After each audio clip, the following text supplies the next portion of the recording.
These days, snowboarding is really popular in the colder climates, and of course, everyone knows what it is. But it's actually a relatively new sport, especially when compared to traditional snow skiing.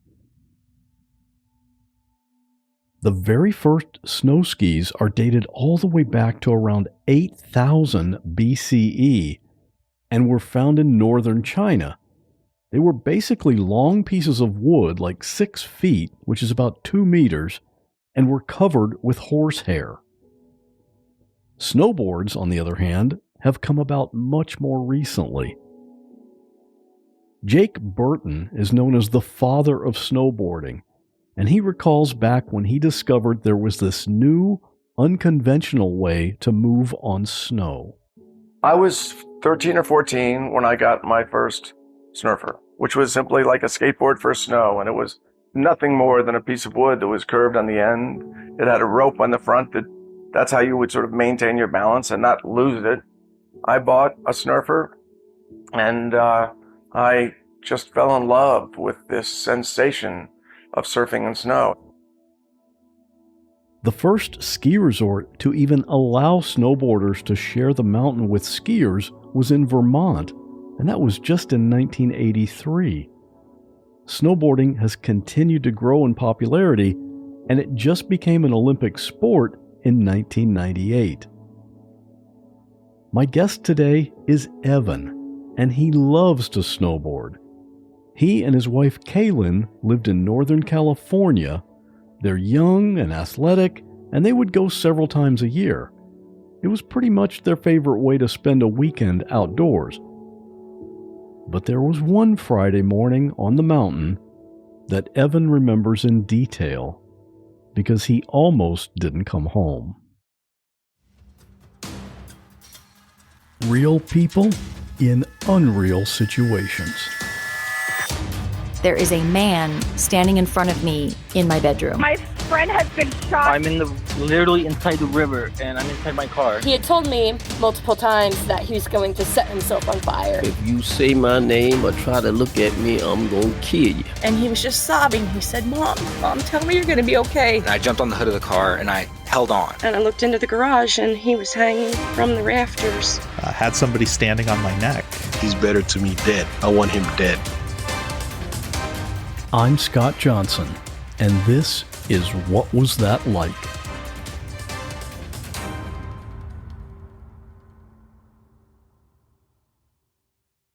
When this happened, you were with your wife, Kaylin, and are you both pretty experienced snowboarders? I would say we're both pretty skilled snowboarders, but we lived in San Francisco at the time, and like a lot of people in San Francisco, you just go up to Tahoe on the weekends. So we probably snowboarded 7, 8, 9, 10 days a year at most, and we're good snowboarders, but not experienced mountaineers or anything like that. Now, this happened in Squaw Valley, which is Northern California. Is this a place where you lived near? Had you been there before? Yeah, we've definitely been there before. We lived in San Francisco, and Squaws are now called Palisades, is one of the biggest mountains in the Tahoe Basin area. Tahoe is the nearest big kind of ski destination for anyone in the Bay Area. So I've been to Squaw, I don't know, 8 or 9 times, pretty familiar with it, as well as other mountains in the Tahoe Basin area. And do you usually snowboard rather than ski? Is that just your preference? Yeah, I skied when I was little, but for the last 20 years or so, I've always been a snowboarder. Same is true of my wife, Kaylin, but we're proficient in just doing our normal snowboarding thing that day. When you say your normal snowboarding, is an avalanche always kind of in the back of your mind, or was it then? No, I don't think it is. I mean, as most people that just go to resorts a week or two a year, you're aware conceptually of like what an avalanche is. You probably at some hotel, like watching the Weather Channel, like when freak accidents happen and all that, you've probably seen those videos, and maybe you've seen it in the movies. And so you're aware of the concept of what it is, but I don't think it's I don't think it's something you would normally think about inbounds in a resort. You think about it watching pro skiers in the backcountry doing crazy lines in Alaska, but no, just your being under the chairlift at your day-to-day resort is probably something that you wouldn't think about as just, a kind of a weekend warrior. What kind of safety gear or equipment is normally recommended for what you were doing for snowboarding? Recommended is tricky. Most of the time, resorts don't do a whole lot around education or, safety for just the general population of weekend type folks that come to their resort. I mean, they do a ton of work normally around avalanche mitigation and blasting and bombing to make sure that stuff never happens in bounds. And as such, they don't really put much effort into educating people around safety equipment when they're inbounds. Now, obviously, it can happen. There probably should be a better effort put into education. But, in theory, to answer your question, what kind of safety equipment should people have when it's snowed a lot, like multiple feet, in the course of a small amount of time? It's not unreasonable to have a beacon, which is essentially a device that just lets other people with beacons know where you are, kind of like a radio almost.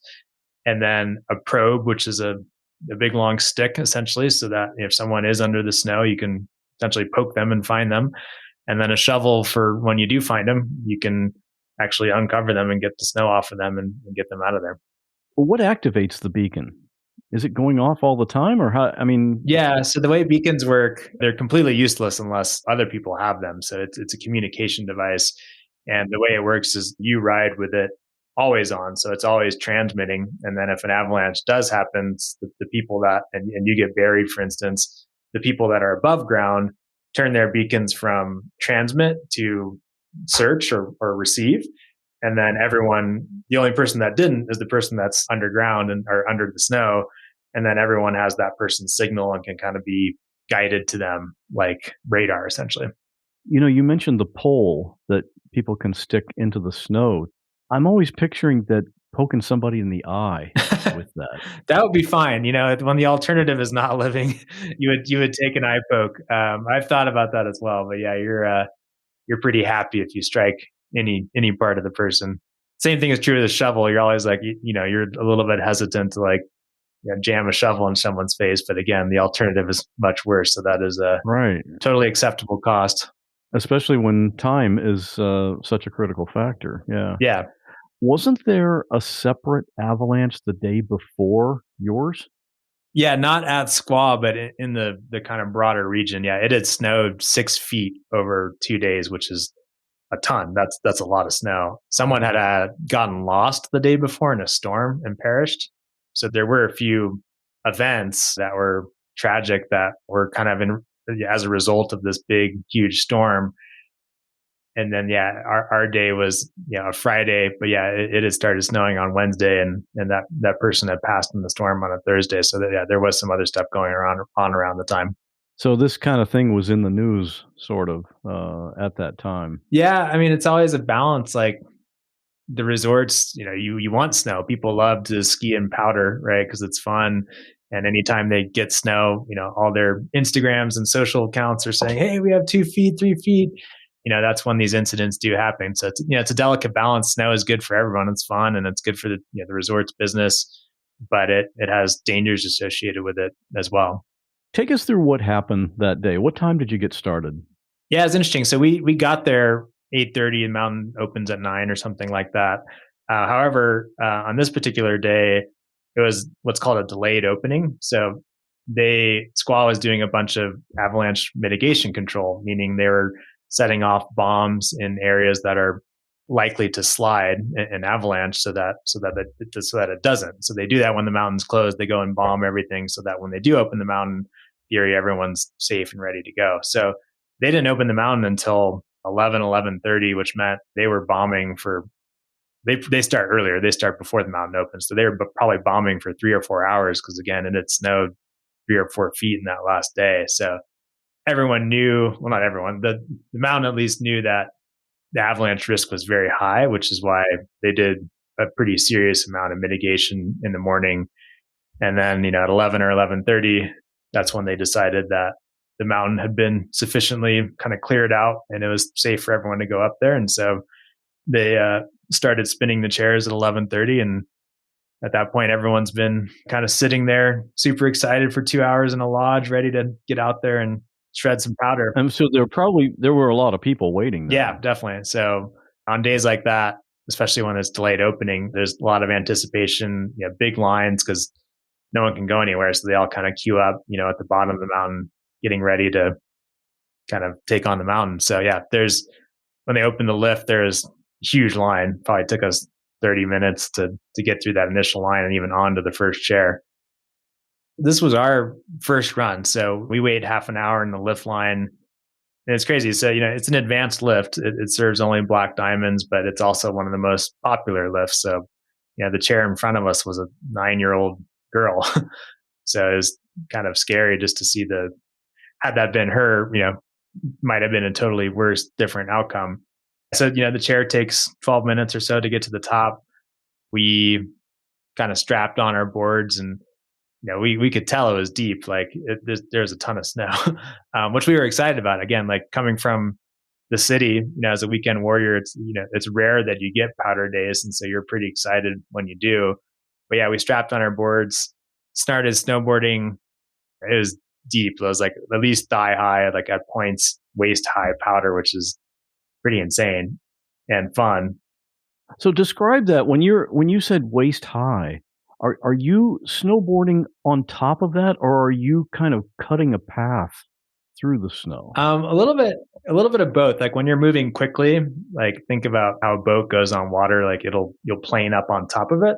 But when you're not, you kind of sink down into it. So when you say, thigh high powder, waist high powder, that means there's that much loose, really dry snow that you can spray around really easily. So it's fun because it feels like kind of surfing on pillows, if you will. And it's a really kind of flying like feeling. But yeah, you can also get stuck in it, which we did. And obviously that's a lot of material just to be moved around. I can imagine if you happen to just stop. I mean, how do you get started again? Well, that was what happened. So like we went down, if you're on a steeper slope, it's a lot easier to get started because, you have gravity on your side. But if you get stopped on a more flat section in that kind of snow, it is a lot of effort to kind of, even stand up and dig yourself out a little bit and then get enough momentum where you can actually kind of power through some of the stuff. So we did the first part of the steep slope, and that was, again, that part's really fun. And then we kind of stopped to take a rest on a flatter part.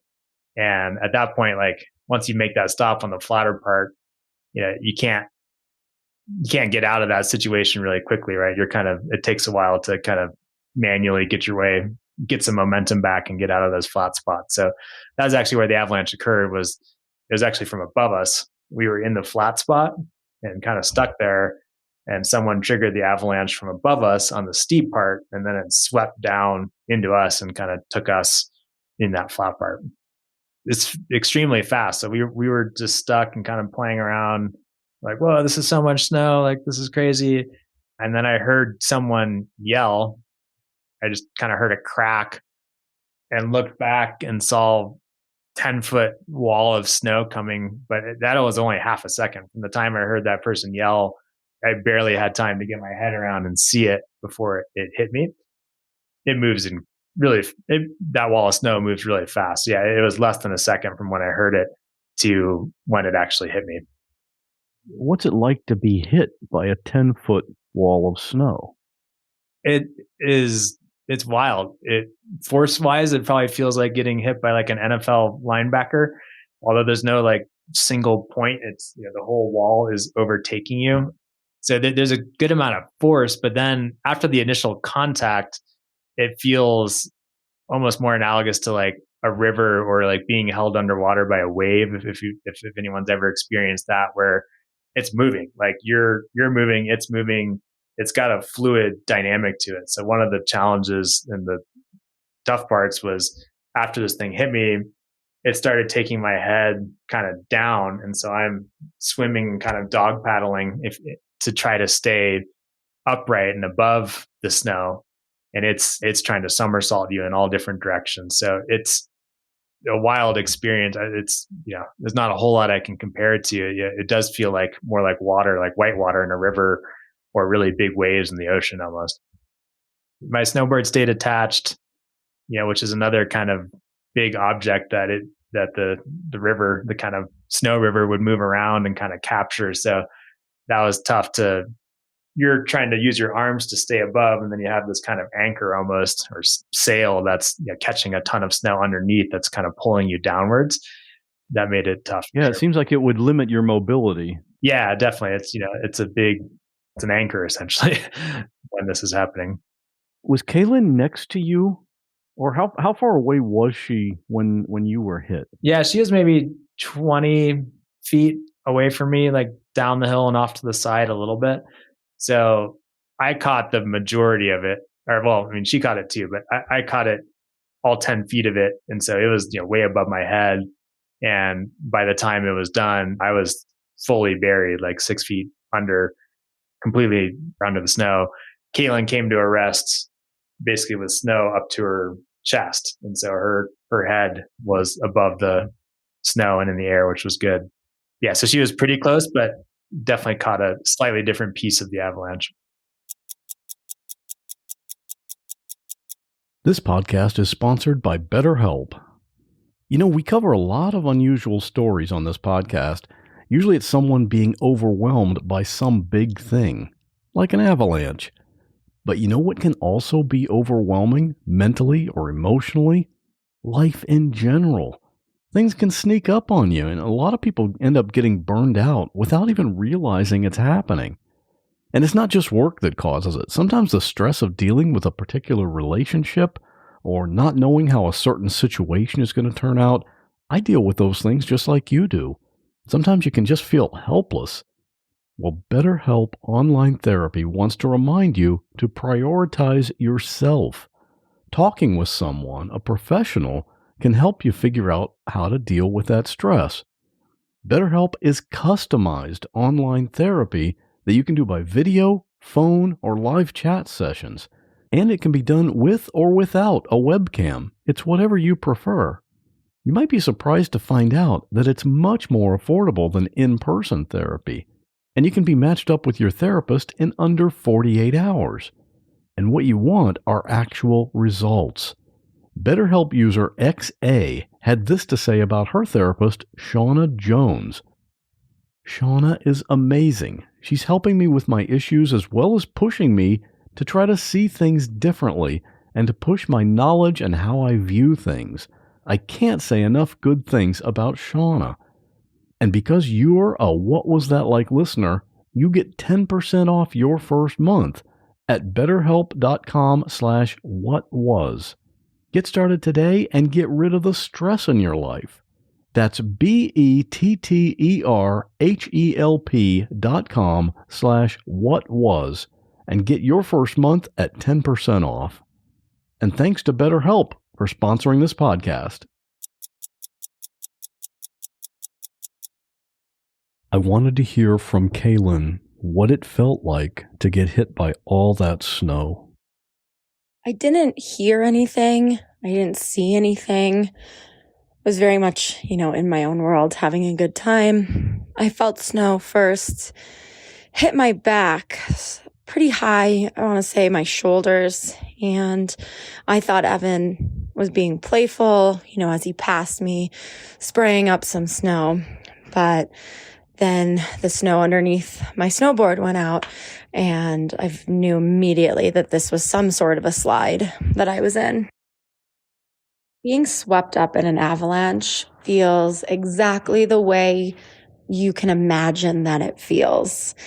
It's heavy, it's forceful, it's loud, everything went completely white. It's disorienting. You don't know what is up and down. Maybe like a snow tornado. I mean, you're really encased in it and you're just praying the whole time, let me land on top of this. And you won't know until it stops. So I came to a stop where the avalanche met a cat track and ripped off my goggles because they had been filled up with snow. And I had my two arms and chest down. I was buried and I knew I was alive. So where's my husband? I saw a guy actually on the cat track, upright on his skis, because it hadn't quite reached him, look at me, and I looked back at him and I just said, "Are you effing kidding me? Are you kidding me?" I was in such disbelief at what had just happened. And I was looking almost for this stranger to tell me that it didn't just happen. That wasn't a dream. And I asked him twice, and then I just started digging myself out. One of the miracles in all of this was that it was the first run of the day, and we weren't even supposed to stop. We were actually driving through Tahoe to get to Colorado from San Francisco, and it had been dumping, and we said, should we? Let's do it. And so amidst some of that chaos, I never tightened my boots. And so as I was digging out, I realized that I could shimmy my feet and my calves out of my boots. And so I left my boots attached to my snowboard under the snow and kind of crawled my way out. And so there I was, no helmet on, no goggles. My gloves had gone missing, standing in my socks, just frantically screaming for Evan. Back to Evan. That much snow on that kind of slope, I think about where it started. It was a good 100 yards up the hill, and that got to me in less than a second. So, you think about that thing is moving 100 yards a second. So it's going quickly. Again, it did kind of go from the steeper part where it has a ton of force and momentum, and then it dissipates in the flatter part, but it has a lot of power to carry through that flatter spot. So it took me a good 80 yards. And during that 80 yards, I'm just getting whitewash somersault washing machine all over the place, trying to hopefully stay upright, which ended up not happening. Yeah, it was probably about 80 to 100 yards of travel over the course of maybe 6 seconds or so. So when the forward motion stopped, what did you feel then? Was that relief that it finally stopped, or was it panic because, okay, what now? Yeah, that was the scariest part. It was more panic. While you're in the washing machine, you're doing something, right? Like you have a fighting chance, and you're actively trying to help your situation. Versus when I came to a rest, I tried to move my limbs. Like I could physically move them. I wasn't injured, but I was just encased in this cement-like snow, and there's just nowhere for my limbs to go. So trying to move and realizing you can't move, incredibly scary and foreign feeling, first of all, but then it's also, you don't have a whole lot of options or things that you can do. So that's what kind of puts you into this pretty intense mental situation where first you're trying to reconcile and figure out, like, what is this thing? Like, because, again, like coming from the city as a weekend warrior, not that familiar with avalanches or experienced with them. So it took a little bit of recall just to be like, oh, is that one of those, this is an avalanche? Like one of those things that you hear about like on TV and movies? Damn, it is. Like, oh, this is bad. Like, is this how it ends? Like, this is not good. Like, I'm in trouble. I can't do anything. And so, yeah, it was a panic situation for sure. And snow definitely, if you were 6 feet below the surface, the snow has a lot of weight. Even though, I mean, people might be hearing this and picturing that fresh powder, the dry powder. It's not a wet snow, which would have been even worse, probably. Well, it is kind of wet, particularly in Tahoe, California. When it gets this much snow, like it does carry a lot of water because it comes in from the ocean, and then it's not super, super cold. And so, relative to some other areas like Wyoming, yeah, it actually does carry it's heavier, and it does carry a lot of water, especially once it moves and kind of consolidates. It's compacting and kind of settling. And so by the time it's on top of you, yeah, it's pretty dense. People have described it like cement often, where it's heavy, and yeah, there's not much you can do to move it. So you realize you're stuck. You can't do anything. What's going through your head then? How long were you consciously aware of that? Yeah. So I was totally conscious, when I came to a rest, and I kind of went from maybe a few seconds of trying to figure out like what this is to what can I do to get out of this. But, maybe after 10, 15 seconds, when you realize, crap, I'm buried in an avalanche and there's not much I can do, is weird foreign feeling of despair and just is really scary. I thought about like, shit, is this how it ends? And thought about my wife, and like, I just kind of resigned and was like, well, let's just see what happens, and hopefully people up top are around. But as far as you knew, they could have been buried too, right? Yeah, you have no idea what's going on. There's also this like you're intensely removed from the scenario. So like, snow is so dampening. Like it's like being in a soundproof room. Like you can't hear anything. It's completely dark. You can't move. So it's a sensory deprivation where you're essentially in a different world, right? And so you are, and you feel incredibly disconnected from what's going on outside, which is just an interesting kind of place to be. Eventually I just tried to kind of push out some of those more panic thoughts in place of just like some calm. At that time, we're 15, 20 seconds into it. And luckily, not luckily, but the reality is that your body starts to lose oxygen at that point. And that transition is subtle. And I just kind of, maybe after 30, 40 seconds, kind of subtly lost consciousness or blacked out or went to sleep or whatever you want to call it. But yeah, it was a transition from intense panic and scariness to trying to like just manage it and calm down and slow down my breathing and conserve oxygen. But it's rare to be in that, is this the end type of process, and not something that I would wish on anyone, obviously. It's such a contrast. You're 6 feet under the snow, total darkness, can't hear anything, can't move, but yet there was a lot of activity above the snow because people were looking for you. And one of the people who desperately wanted to know where Evan was his wife, Kaylin. So at this point, I'm standing in my socks in the avalanche debris. My goggles had been full of snow, so I ripped those off along with my helmet. My gloves had come off along the way. And I'm frantically searching for Evan. I'm looking back up at the avalanche debris field, and it's huge, and there's no people. And I know very quickly that he's under there somewhere. So I tried running up the hill to go find Evan or to search for him. I'm yelling his name. And because I'm in my socks and this is a big, debris field, I'm just post-holing through. I can't make any progress. And I get more and more frantic. And I'm screaming louder and louder for my husband, Evan, please, where is he? And a woman in a green coat came and swallowed me up. She bear hugged me and sat me down. At this point, a few minutes had passed. So it seemed like I was this lone person left, still screaming, the person who hadn't found their loved one. So she grabbed me and sat me down and looked me in the eyes and said, does he have a beacon? I said no. And, at this point, they had yelled that they had found someone.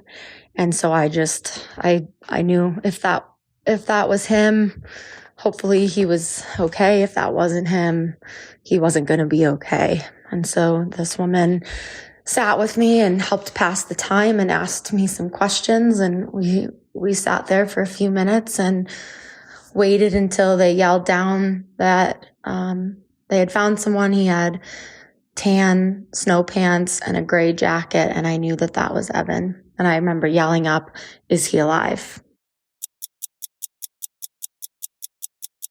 You've heard me talk about ghost bed products here on the podcast, and there's good reason for it. I actually look forward to going to bed each night, and I wake up each morning ready to start the day. And a big part of my high-quality sleep is thanks to ghost bed. And you know what I don't do during the night?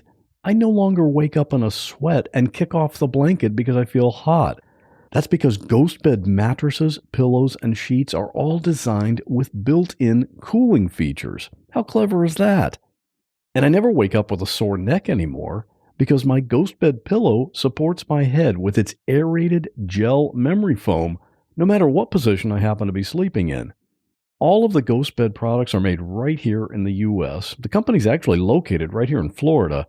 And get this, when you get your new ghost bed, the warranty they give you is almost unheard of. I'm talking 20 to 25 years, which is twice what you normally see in the bedding industry. And of course, you know you're going to get a special deal because you listen to this podcast. When you're ready to find your perfect mattress, go to ghostbed.com/what, and you'll get 30% off anything site-wide. Mattresses, pillows, everything. Or you can even get 40% off Ghostbed bundles. That's a mattress and an adjustable base. Just use the promo code WHAT at ghostbed.com/what. Don't buy your next mattress based on a 10-second test in some showroom with a salesman standing there. You can try out your ghost bed in your home for 101 nights to make sure you love it. That's ghostbed.com/what and use the promo code WHAT. And thanks to Ghostbed for sponsoring this podcast. The whole thing was probably a total of 6 minutes. I was probably without oxygen for 4 minutes and 30 seconds or something like that. Then Caitlin was somehow able to hoist herself out of her boots and her board, which is incredible feat of strength. So she got above the snow and she's in her socks trying to just make noise and like draw some attention to the area. Obviously, it's like you said, total contrast between, it's like being under the water, right? Quiet, nothing going on, super just dark. And then above is total chaos, people screaming, looking for people, and like trying to figure out what's going on. Yeah, people kind of started coming to the area. Someone apparently saw, like, luckily I had just a tiny tip of my snowboard sticking out, which someone saw. You know, again, I was not wearing any safety equipment like beacons or probes or shovels. So yeah, even if other people were, which they were, beacons only work if two people have them, right? So there's nothing to find me with other than a visual cue, or just, if there wasn't that, it would have been just random striking and digging around in the snow. But someone did see just the tiny tip of my snowboard, which brought them over to my area. I think it helped also that it was a Friday, so you probably had a slightly more skilled and experienced crowd than like a weekend day. And so there were several people that did have shovels and beacons and probes. Yeah, the shovels were the most helpful and obviously uncovering me quickly. So yeah, it probably took them 4.5 minutes to go from finding me to uncovering my face. Of course, they don't know how deep you are either. They see your snowboard or the tip of it. And that, honestly, that sticking out of the snow was literally what made you survive this. Yeah, definitely. Yes, absolutely. Like, had my snowboard not been sticking out, because I didn't have a beacon, it probably would be very unlikely that I would live, because, you know, again, just random striking in a huge area. We should have a beacon manufacturer sponsor this episode. Yeah, right. Totally. Black Diamond. Yeah. I guess it was a woman and her husband, or who was it that spotted your snowboard? Yeah, I think it was, as a woman spotted it, and then she was able to get two or three other people over there to start helping her dig. Some people had shovels, some didn't, but they were actively scratching away trying to uncover me. Luckily, like, when they did uncover me, 4.5 minutes is a reasonably long time. Someone could have passed out by then and would need to be resuscitated. Luckily, I did not need to be. I just kind of woke up on my own, which was an interesting experience that I'll tell you about too. But I came back on my own, which was nice. Yeah, and we've got the video of that. Someone took a video when they finally uncovered your face. Yeah. That's got to be, I mean, of course, you were kind of unconscious for a while. And that's the other thing I'm thinking of, 4 or 5 minutes without oxygen. You're getting to the point where there could be damage to your brain to not have oxygen. Yeah, it's certainly on the borderline. Yeah, you don't want to go much further than that. So yeah, and we'll have that video on the website in the show notes for this episode, so people can see that when you actually got dug out. What was the first thing you thought of when you saw daylight? Yeah, I mean, it felt, if you ever come back from Novocaine or whatever they use at the dentist, like, it felt a lot like that. You know, it was the opposite of going into the light. It's light coming, going back through the tunnel, if you will, and back towards the light. I almost felt like a kind of euphoric drug-like experience, because of the lack of oxygen. And so it had almost like an ethereal almost heavenly feel at first where you're really lightheaded and like, ooh, and like loopy. My lips were blue. I could feel that they were like, there was no sensation in them. So yeah, it felt like euphoric at first. And then like eventually consciousness kind of crept back in. Your rational brain started to take over a little bit again and like try to assess what the heck just happened, where we've been for the last little bit. But yeah, my first thought was like, where's my wife? Like, cause I had no idea at that point, right? I knew I had just been in something terrible. So I assumed that was the case for her. That's what I read. The woman that dug you out, when she finally got to your face and you were somewhat conscious, she said that was your first words. Where's my wife? Yeah, that was scary. That was a horrible feeling. I didn't know. And obviously you want to know. It took 10 seconds or so for someone to say like, is your wife wearing a maroon jacket or something like that? And she's looking for you. And then I heard her voice from down the hill. And so luckily I didn't have to spend that long wondering, but it was scary. Very different experience than my wife had where, she had to spend 5-6 minutes wondering what was going to happen, which I don't envy and must have been pretty awful, but it was intense for sure. So she was probably just looking around for you, and then she saw the commotion up above that they were digging you out. Is that how she realized that you were discovered?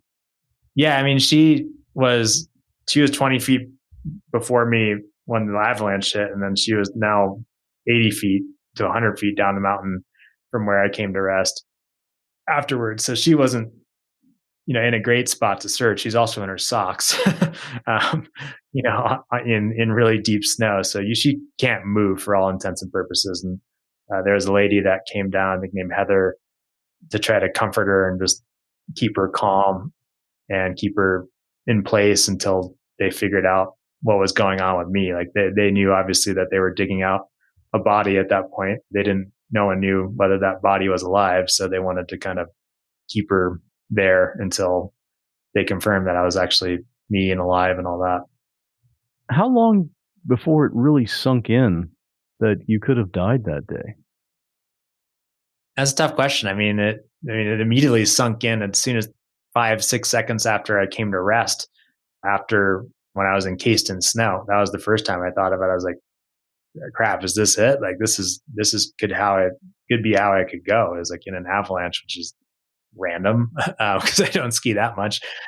So yeah, it sunk in then. Yeah, immediately afterwards, of course, it is just, I don't know, you're in a state of shock at that point. So it's like you're not necessarily processing everything. You're just trying to like still kind of get out of the situation. Like we still felt like we're kind of on the mountain, like we need to still get out of here. But it's interesting afterwards. Yeah, it's a process that lasts, who knows, days, weeks, months, years.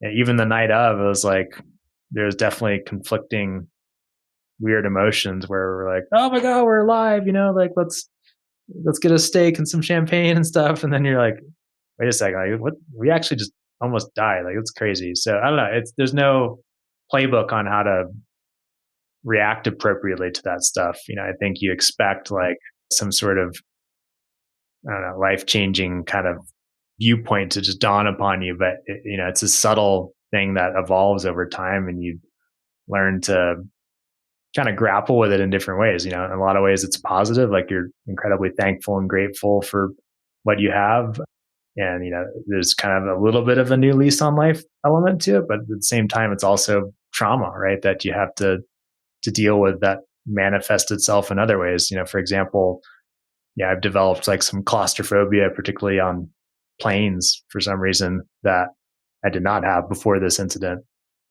Interestingly, it hasn't shown up in snowboarding too much, but I can still do that, but it has shown up in other areas. What did you do right after? I mean, you didn't take the chair and go take another run, I assume. No, we snowboarded down ourselves, which was kind of weird. Again, there's kind of a chaotic moment in ski patrol is, looking for other people and stuff like that. So they're like, you guys good? We're like, I guess. And so like, we snowboarded down to this bar called the Rocker, and Kaylin again has been in her socks for half an hour. So she's got like frostbite on her feet. Like we asked for a glass of warm water. It was trippy too, because like at that point they closed the mountain after this happened. And so everyone's at the rocker, drinking, having fun, and no one knows who we are. Like they don't know that we just survived the avalanche. Everyone's drinking, having a good time. Like we asked for a glass of like warm water. Waiter forgets about it. And we're just like, we just got to get out of here. So like we left, went and picked up our puppy from the puppy school there and just went to our hotel. Just to enjoy being alive. Yeah. I mean, again, like that, there was part of that for sure, but there's also just a lot of shock and other feelings. It was hard to make sense of how he felt. Like, it'd be easy to say like, oh yeah, we had a new lease on life and it was like, everything was great. But like, again, there's some of that, but like that wasn't, there's an intense range of conflicting emotions that, you don't normally have to figure out how to deal with. Yeah. And it's hard to predict what the effects are going to be mentally in the long run.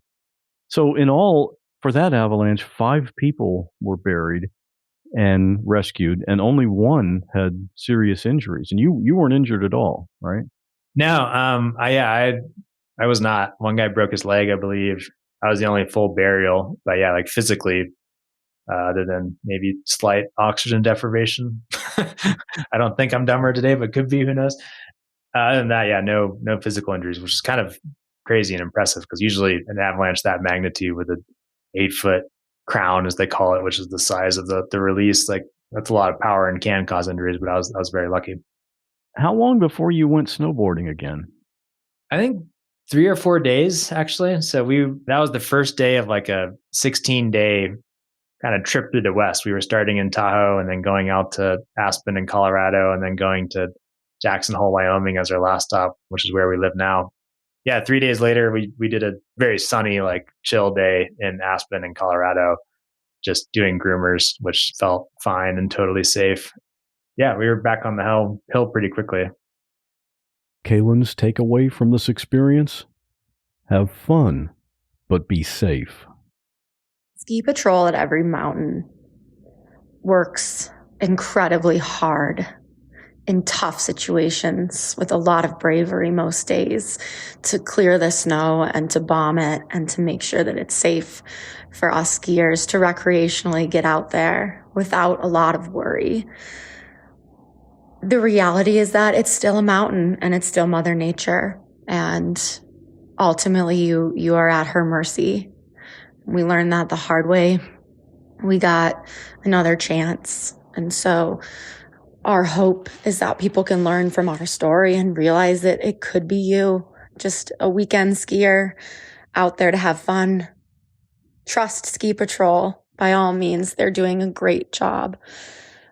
But have some wherewithal about the situation. Take an educational class, take an area avalanche class, do some reading, educate yourself. Stop every few minutes and check on your friends. Make sure no one fell in a tree well or there wasn't a slide. Look around. Just be more aware. Consider buying a beacon and a probe and learning how to use those devices. Because even if it's not you, hopefully this doesn't happen to us again.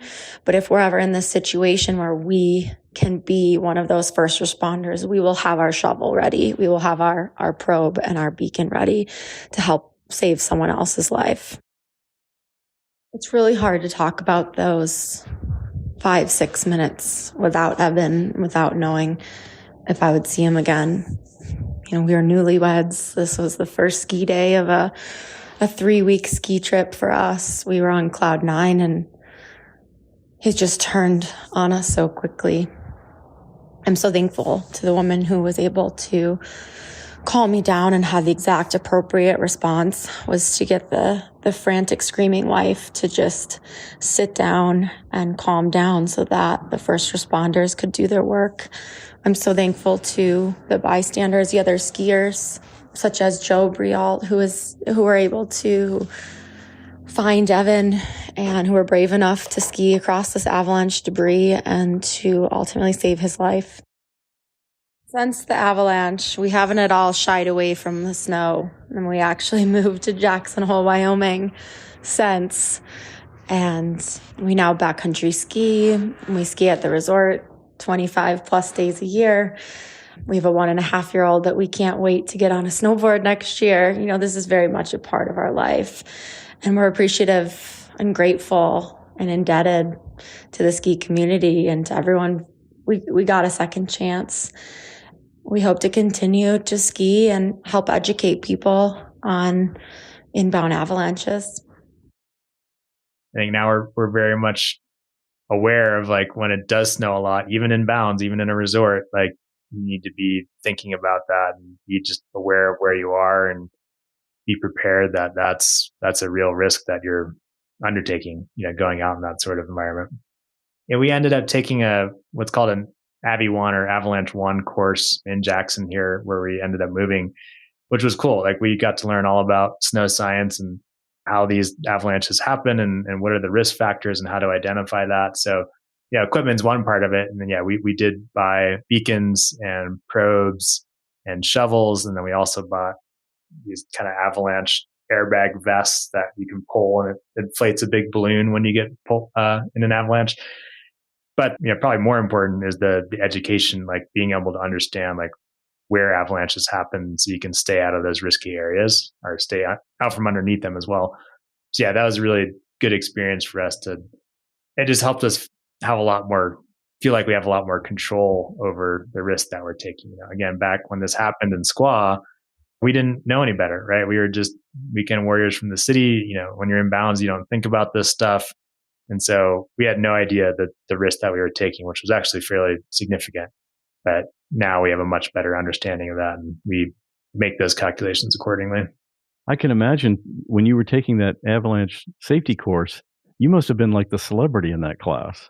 Oh, you're the guy that was buried?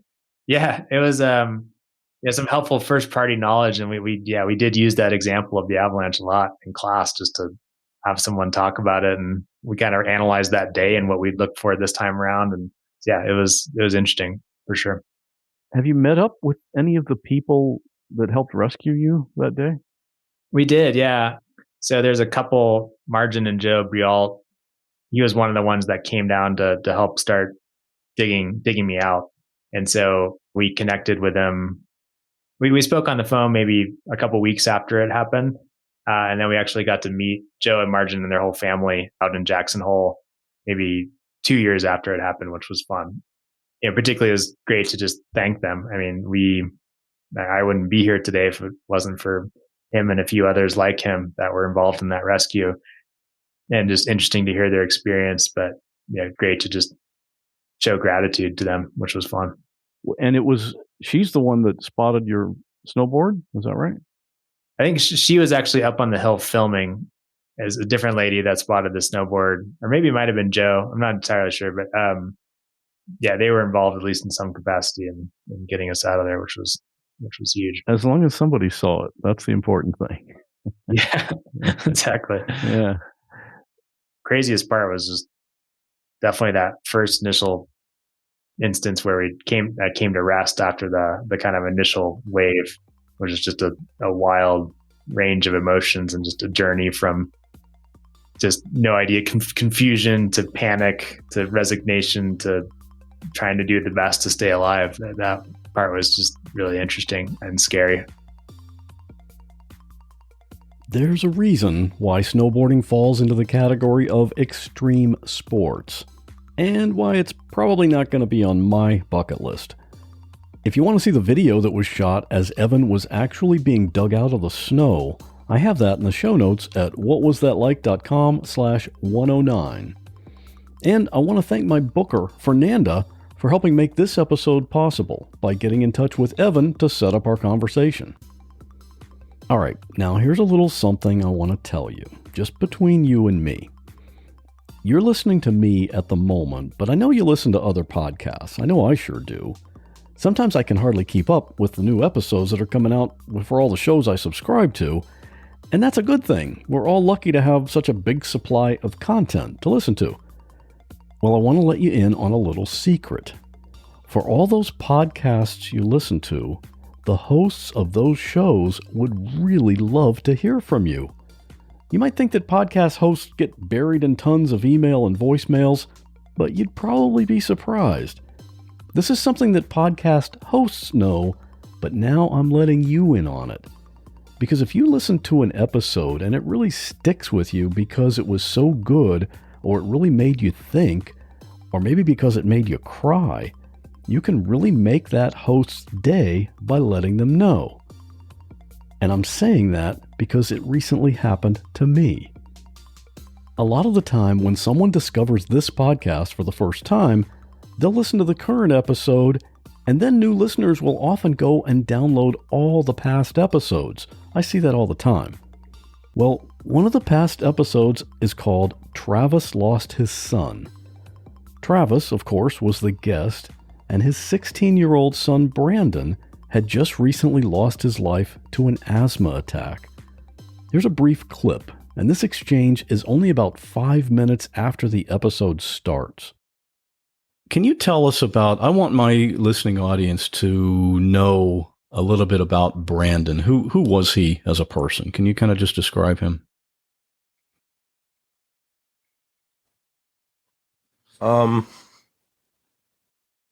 He was a very caring young man. Loved to smile. Always happy. Loved hanging out with other kids. His mom had a daycare, and kids just flocked to him. So he got to interact with those kids a lot then. Right. If you haven't heard that one, I highly recommend it. It's one of the most memorable conversations I've had for this show. It's one you'll remember, especially if you're a parent. Well, Chad in Minnesota is a parent. He recently discovered the podcast, and he listened to that episode with Travis. And he called the podcast voicemail line, and he left me this message. Hey, Scott, it's Chad from Minnesota. I'm going to try not to cry, but I recently listened to your episode of Travis losing his son, and I was listening to it while I was sitting in line at my son's school to pick him up. Man, that really killed me. I sat there openly weeping, hoping other people wouldn't see me. And my son got in the car, and he noticed my red eyes and tears, and he asked me what was wrong. I pulled over my car, and I got out, and I hugged him for about 30 seconds, and I just squeezed him. And he was really confused. And I didn't say anything to him other than, I just love you. And he said, Dad, you're being weird. And all I said was, that's okay. That really got me in the feels. I appreciate your show. I love it. Man, I've been binging every episode since I found you a couple weeks ago, and it's fantastic. And just keep doing what you're doing. Bye. So I want to say thank you to Chad for that really heartfelt voicemail message, and to Travis as well for being willing and vulnerable to share the story of how he lost Brandon. You know, sometimes when I get interviewed by other podcasters or YouTubers about this show, one of the questions that I often get asked is, why do you do this podcast?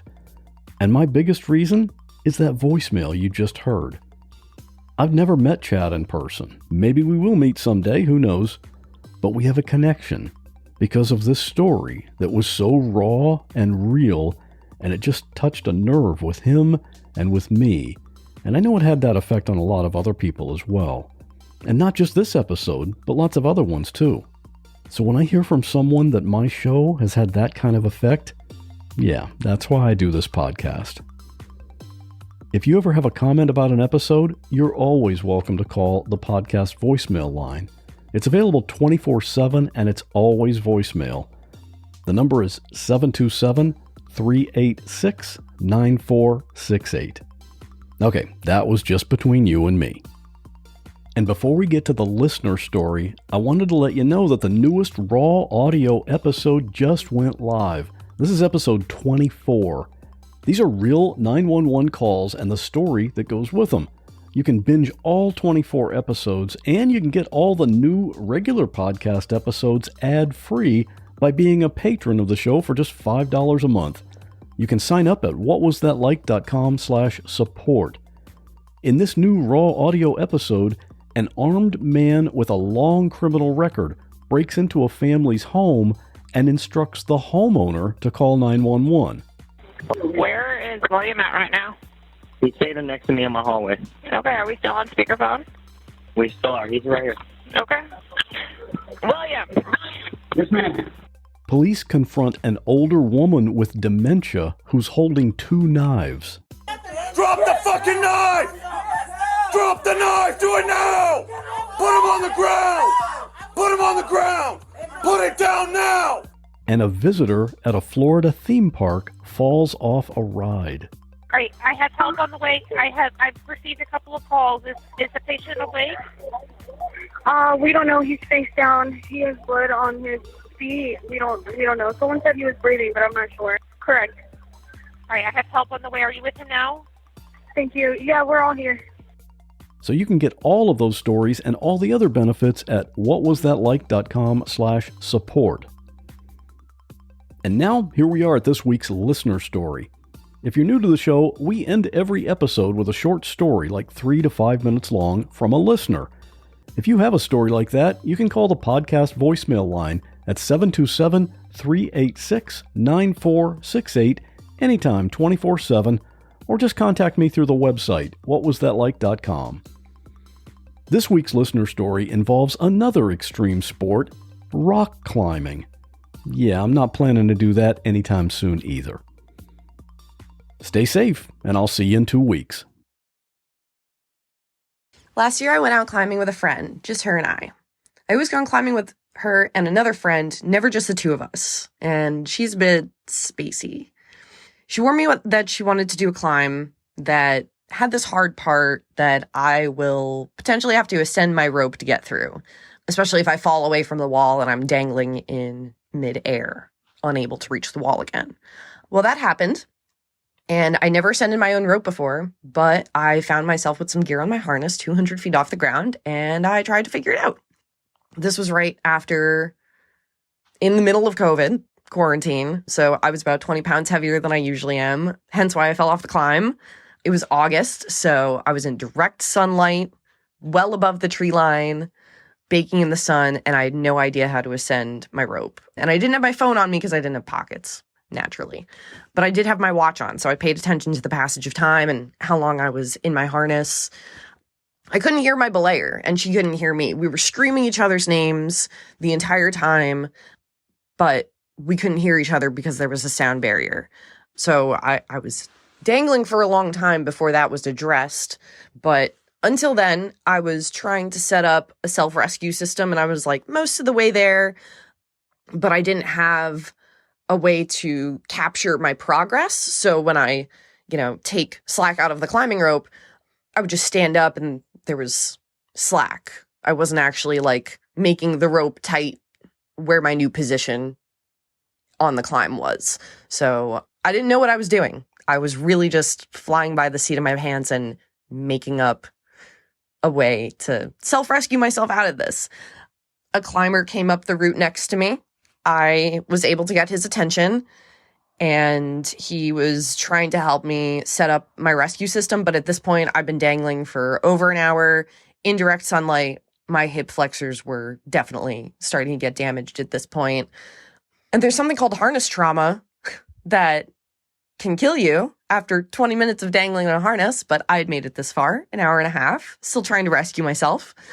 And I ultimately couldn't get myself to ascend the rope because I was just so busted from dangling in the sun. So we had some other friends that were at the cliff that day that did have their phones on them. So my belayer called them over And I was yelling to them, and they were on the phone with my belayer. So they were able to communicate to lower me to the belay ledge where those other climbers were, which was only about 10 feet away from me. And I rappelled down with that party. So I got to the ground safely after about 2 hours. And my hip flexors were really, really messed up for 2 weeks after that. Like, I couldn't climb. I couldn't work out. I was walking kind of funny because I could have died in a fraction of the time that I was really dangling there. And the weird part about this whole story is that it ends with sirens. There were sirens that we heard when we got to the base of the cliff. And my friend eerily said, "We don't like to hear that around here because usually it means a climber died," which unfortunately happens at the Gunks a lot because of its proximity to New York City. There's just a lot of climbers that go up there. And like myself, a lot of them don't know what they were doing, but they'll go on and lead climb. I was just following someone, so I was on top rope, which is generally much safer, less scary, generally. So we heard sirens when we got to the ground. You don't like to hear that around here. And it turned out to be another climber, a female climber, my age, who her gear had ripped out of the wall. She fell while trying to set an anchor, and she was guiding a group. She was a well-known member of the community and fell to her death on a day that I almost died as well. So I had a lot of survivor's guilt after that. It definitely got me in the mindset to improve myself as a climber, to learn rescue, to get my strength back, and to lose that quarantine weight. And now I go back to the Gunks myself, and I do the routes that I want to do that I won't get my followers stuck on. So if you ever go out climbing, make sure you cover with your partner everything that could go wrong. Wasps, snakes, falling rock, dangling in midair, you name it. Cover that, please.